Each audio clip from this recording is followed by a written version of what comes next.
Hi everyone, this is Shreya. So back in episode 28, I told you guys about a women in medicine conference called Girl Med Media that I had the pleasure to speak at and interviewed the other women speakers. I asked them first, what would you tell your younger self? Which was all episode 28, so go check that out. And secondly, I asked them about their stories. And so over the past few months, I've worked with Gabby Mayer, an MS4 at NYU, understanding and analyzing the experiences that stuck out most in their mind about being a woman in medicine. Gabby does a lot of the behind-the-scenes work in Core IM on the Instagram page and the 12 Lead Thursday graphics. So I am very excited to sponsor her and give her the center stage. And with that, I will leave you in her very capable hands. Thank you, Shreya. I am absolutely thrilled to be here to talk about what's one of my favorite topics, which is the intersection of gender and medicine. But before I dive in, I do want to take a moment to give a quick preface. We're going to be discussing the experience of womanhood in medicine, predominantly from the perspective of our interviewees, all of whom are practicing physicians, and all of whom self-identify as women. I want to acknowledge that this is a narrow sample group and is not representative of all women. The experience of being a woman is broad and complex. It encompasses folks who don't identify on a gender binary, those who feel that these designations of woman or man can't fully capture who they are as people. So while today's interviews may not be comprehensive, I do hope that this podcast is going to serve as a starting point for a much larger conversation about how gender relates to our work as clinicians.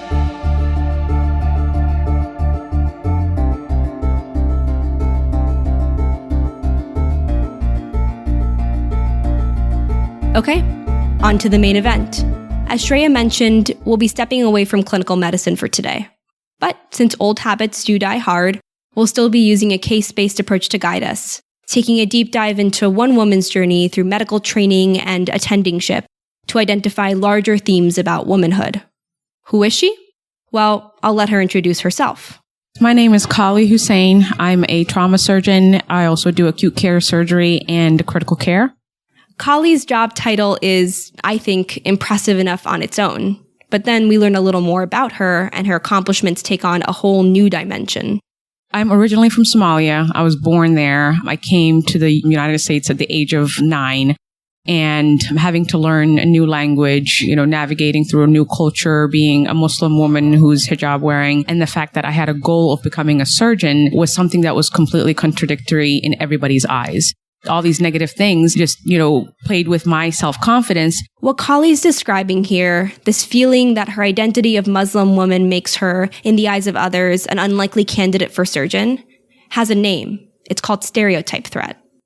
Stereotype Threat is sort of a buzzword these days, one with lots of different definitions depending on which source you consult. But here's how I like to define it. When someone is at risk of conforming to negative stereotypes about one or more of their identity groups. Now, I want to be clear about one thing. Stereotype threat isn't just a buzzword. It's a very powerful force.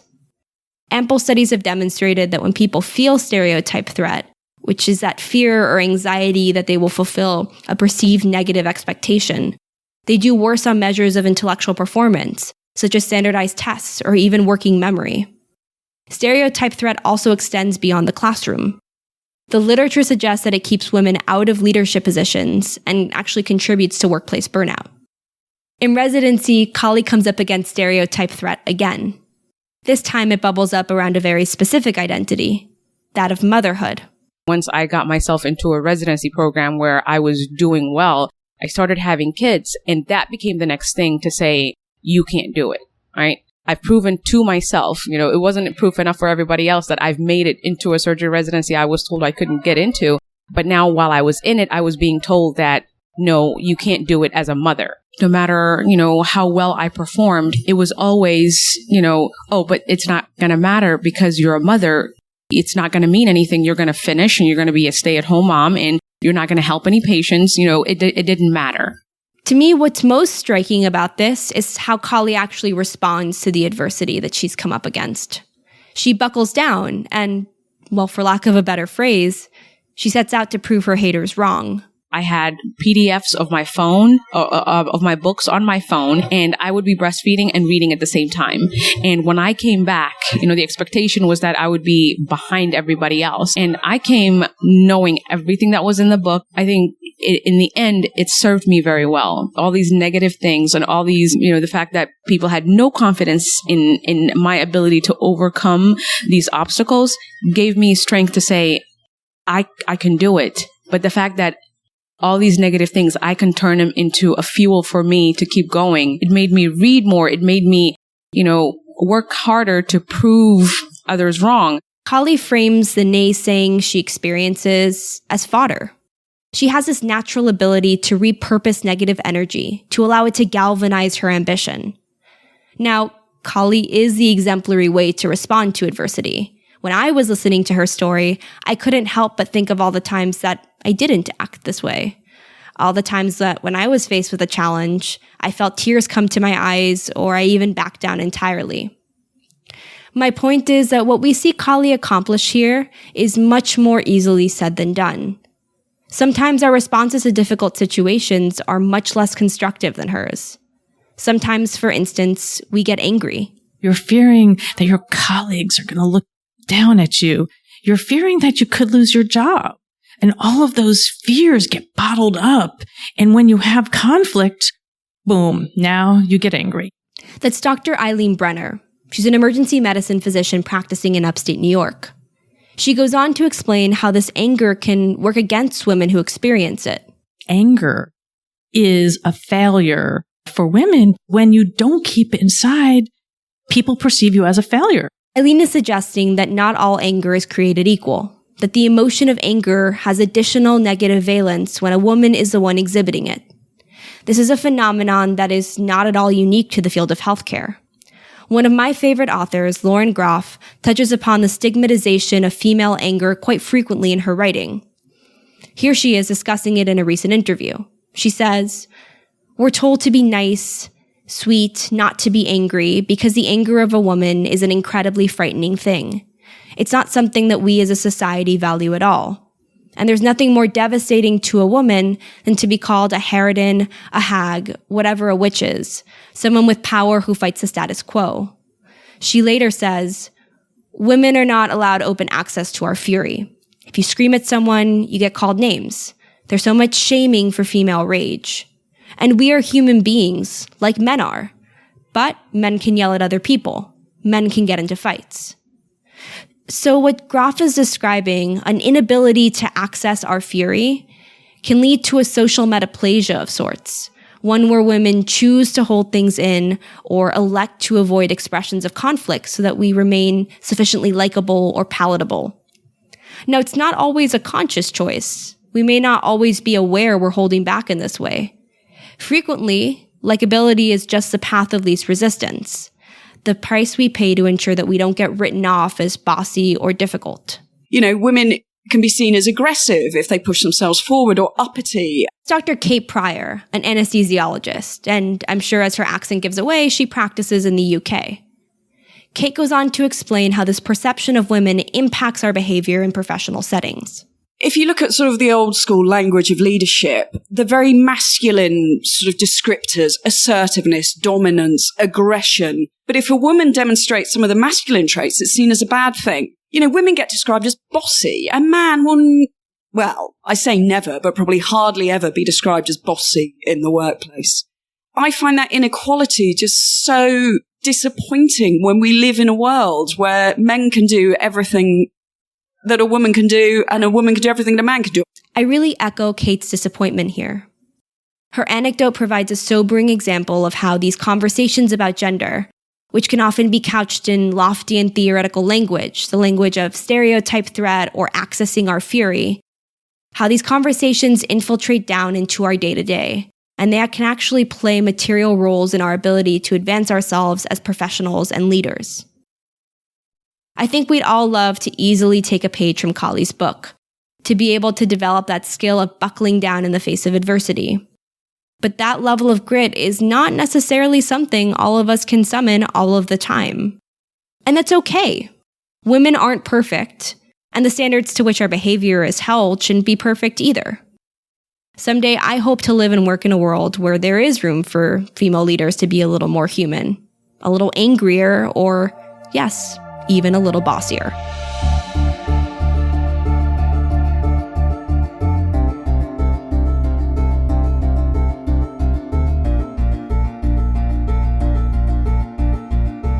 Kali eventually graduates from residency, juggling motherhood the entire time, and she starts a new job as an attending. And in that job, she finds plenty to keep her busy. I came to a small community hospital that was level 2 trauma center for a short period of time. And I came from a level 1 trauma center that was very academic. And the kind of things that I saw, to me were concerning. And so I started voicing, my opinions and saying, this is not right. This is inappropriate. This is not standard. And we should do something about it. I ended up talking to one of my mentors. So one of the best advices that he gave me was, take on a leadership role. Yes, you're young. Yes, you just got there, but you can make the change yourself. I ended up writing the job description of what we needed an ICU director. And I said, this is the job description of what an ICU director does. These are the things that I'm working on right now. And I ended up creating the position and getting hired on to do that job. So when I went to go to talk about this, I said, you need someone hired to do this. I'm here already working on the steps to get there. So, and I'm, capable and the only person here ready and willing to do it. Here's the position. Here are the requirements. And I'm here to do the job to be paid to do it. I did not volunteer. I want to highlight one key component of Kali's story here. She sits across from her supervisor and she makes an explicit ask. Among those women that we interviewed, this very act, the act of going for it, of making the ask for what you want or deserve from your career, was at the crux of almost every single success story. Here, for example, is Dr. Jess Willett, who's an emergency medicine physician, talking about how she landed a spot on the board of directors for a global health team. I've had to do a lot of learn as I go and just ask for an opportunity and just see how things work out. I approached the board of the organization and I expressed how much I was getting from working with them and how I thought that I could contribute in my own way and really kind of help to develop things with this vision that I had. And it was only the ask, and I got the yes. Going for the ask isn't just something that our interviewees did themselves. It's also something that they urged other women to do too. They gave this advice to each other in varying forms. And learn to ask for what you need and what you deserve. Because if you don't ask, you've already told yourself no. But the thing is, learning to ask isn't as straightforward as it might seem. As Kay Pryor, our British anesthesiologist, points out, it's often more challenging for women to make the ask and seize these opportunities. And this is because we don't often feel we are deserving or qualified. Imposter syndrome is very common in high achievers, and it is far more common than in women than in men. Say you were to look at a job description and the person's specification wants 10 particular things. A man will think, oh, well, I've got 6 of them. I'm going to go for it. Whereas a woman will think, well, I haven't got all 10. I can't possibly apply. And again, that's the imposter syndrome kicking in, making my wholly competent, highly capable female trainee think, actually, I can't do that. Where she really can. The tricky thing about imposter syndrome is that it doesn't necessarily disappear the moment that we learn about its existence. This is something that actually came up during the creation of this podcast episode. One afternoon, while we were talking through edits, Shreya, who is known for her advocacy work with women in medicine, shared her struggles with imposter syndrome. In my story, I have found it's not as simple as just go for the ask. We talk about it all the time in these women in medicine chats and advocating for yourself, even on the Curbsiders Women in Medicine episodes. But I have found it takes a lot to unravel for me to even just get to the ask. See, I was brought up in a way of censoring myself to be less threatening to others, to not get hit with a likability penalty. I'm very good at not getting hit with those. But when it comes to even getting to an ask, I find myself being conflicted if I'm being too difficult or if I'm inconveniencing someone. And I have to do a lot of internal questioning of what my values are to get to a strong conviction, to get to the ask. I often have to ask a few people that I trust to coach me and role play with me even before any negotiation or important meeting. And I think that's the value of peer mentorship, where that can come in and kind of combat your upbringing and maybe your instinctual nature at times. Here, Shreya highlights that the solution isn't as simple as if only women asked more, we could achieve gender equity. The solution isn't as simple as let's fix women, let's make them more confident. There is so much more to it and many more layers we have to peel back before we get to that point.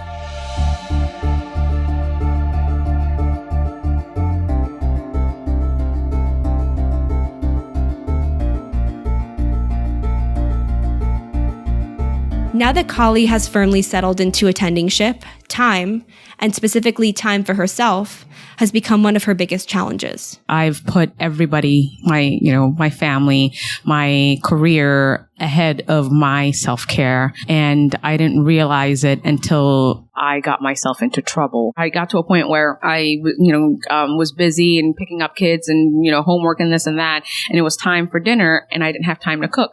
I went and picked up food for everybody except for myself. I fed everybody, and when we sat down, I looked around and I had no food for myself. And that's when I realized I have to start thinking about me in addition to everybody else that I think about. This anecdote is striking, but to me, what's even more striking is that Kali's experience is not unique. Here's Doc Swiner, a family medicine physician, describing how she too let her self-care take a back seat. After, becoming an independent entrepreneur, getting married, having 2 kids, I literally passed out at work because I was doing too much. So many of the women we interviewed were, like Doc Swiner and Kali, able to pinpoint a specific moment where they felt overstretched to a breaking point, where face to face with their limits, they were prompted to take a hard look at how they were structuring their time.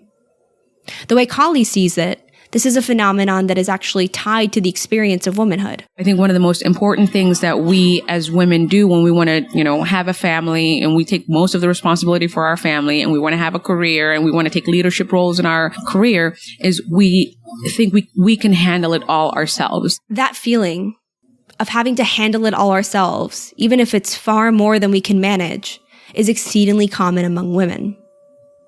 But we're not masochists. We're not making a conscious or deliberate choice to spread ourselves too thin. It happens because we naturally assume responsibility for certain things. Things like figuring out what's for dinner, remembering the birthdays of colleagues or family members, becoming the undesignated agenda keeper for meetings. Tasks that fall under the category of emotional or unpaid labor. Now, it's so ingrained in us to take on these tasks, so culturally encoded, so reinforced by the societal context in which we live that it can feel instinctual. I once had a mentor, she's a highly respected female surgeon, describe this phenomenon perfectly to me. She told me once that she noticed that when she's in the middle of a busy day and her mind wanders for just a second, it almost invariably goes to one place, her kids. Curious, she asked her husband, who's also a successful surgeon, what he thinks about when his mind wanders. His response was, he thinks about his research. He thinks about the cadaver study he's working on. So we don't know where Kali's mind wanders in the middle of a busy workday, but she seemingly found a way to get around emotional labor. To juggle her responsibilities as a mother with her responsibilities as a physician, she's found a solution. She compartmentalizes. I put all my shifts together so that when I'm in work mode, I'm in work mode. And so all the CMEs that I have to do, to keep up with everything, all my readings, all my, question banks that I have to do, anything work related. And the block time that I have off is when I'm a mother. I try and, take care of my household, do projects with my kids. Kali's clearly got a good sense of what work and non-work structure fits her needs. As an aside, I'm using that term non-work deliberately because it isn't just mothers or wives who struggle with this. It's all kinds of women, even those who have other priorities. In Kali's case, a segmented approach was the way to go. For other women physicians, a satisfactory work-non-work dynamic may look decidedly different. Here's Dr. Marguerite Duane talking about her journey in finding what works for her. I made the radical decision to quit my job and to stay home and be a stay-at-home mom. I loved being a stay-at-home mom, but I also knew I missed patient care. I loved taking care of people and really forming that doctor-patient relationship. And so I explored ways in which I could combine both. How could I be a mom to my 4 young children and be a physician? And I found that through direct primary care, which is a house calls only based practice. So I provide care to my patients from cradle to grave, and I do it in a time and a manner that's really convenient for them and convenient for me. At different times in my life, I can either expand my practice or limit my practice to make sure I'm getting that appropriate level of balance. Instead of creating a segmented schedule like Kali's, one that delineates strict hospital time and strict home time, Marguerite actually searches for a way to blur those lines, to bring her personal and work schedules into closer proximity. The overall point here is that there's no right or wrong way to approach this question of what work-life integration looks like. What it looks like is going to be different for every single woman, because we're not all juggling the same things, either personally or professionally. And in fact, we may not always feel like we've locked into that elusive, perfect balance. Personally, I know that I rarely feel that way. But talking to women like Kali and Marguerite is a reminder that it's important to keep checking in with ourselves, to remain in tune with our priorities, and to strive to live a life congruent with our values. Otherwise, we may end up sitting at our own dinner tables with empty plates in front of us.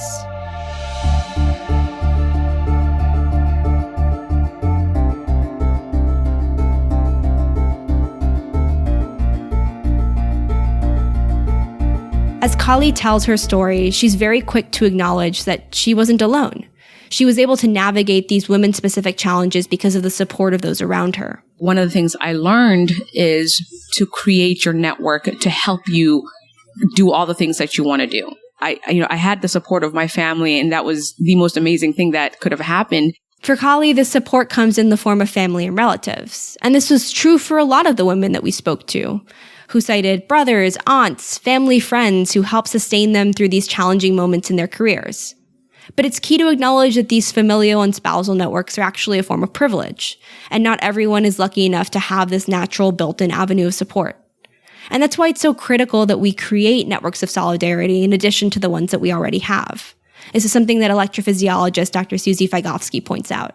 I think other women truly understand your struggles and conflicts and the complexities of being a wife, a mother, and a physician. And I think it's very important to have your tribe of support. We crave connectedness. We need to feel as though we're not alone in our struggles. But again, theme of this podcast, it's so much easier said than done. Devoting time to connectedness can be particularly hard to do when you work in healthcare. As medical professionals, we train in this larger system that incentivizes the next career milestone, the next abstract submission, the next discharge. With such a never-ending checklist of professional to-dos, it's no wonder we feel difficulty investing in our relationships with others. It's relegated to the very bottom of our priority list. Today, we've spent a lot of time thinking about the challenges that women face. And along with that, we've thought a lot about the structural and societal changes that'll be necessary before we can arrive at true gender equity. And I'll admit at times this feels discouraging. But I was heartened by the way that one of our interviewees, who goes by the name Clinical Pearl, framed this issue. Because we talk so much about how the medical system is broken, and it is. It really is. But the people in it are not. The people in it are kind and compassionate and committed to making the next generation better. And that restores my faith in humanity. So thank you for being one of those kind and compassionate people. Thank you for listening. I also want to take a moment to thank my own support network of women who provided tons of insightful feedback on this episode. Working on this podcast has been a very timely reminder of just how important you all are. And a very special shout out to Shreya Trivedi, who served as a model of female mentorship throughout this whole experience. I hope this is just the beginning of our conversation. Should you be interested in continuing the discussion, I invite you to join me on Twitter or Instagram. My personal handle is @GabMayer, but I would love to also hear from you from the official Core IM podcast channels. We'd love to hear the ways that this podcast resonated or jived with your story. I want to hear about the times that you came up against Stereotype Threat. I want to hear about what support looks like for you. And I really want to hear about anything that you felt wasn't mentioned in this episode. Thanks, Gabby. We'll continue the conversation actually on the Women in Medicine Twitter chat this Sunday, August 25th at 9 p.m. Eastern Standard Time. So log on to Twitter and go to the handle @WomenInMed for more instructions. And also feel free to reach out and ask for help if you don't know how Twitter chats work. I was once that person. And we also invite our male allies to join in on the discussion too, because regardless of gender identity, one can still identify with some of the things that have come up in this episode. But we hope these stories can make us all a little bit more introspective and open-minded on how these concepts can affect each of us a little differently. So thank you for joining us. Share this episode with your colleagues, and I hope and look forward to hearing from you on Twitter this Sunday. Take care.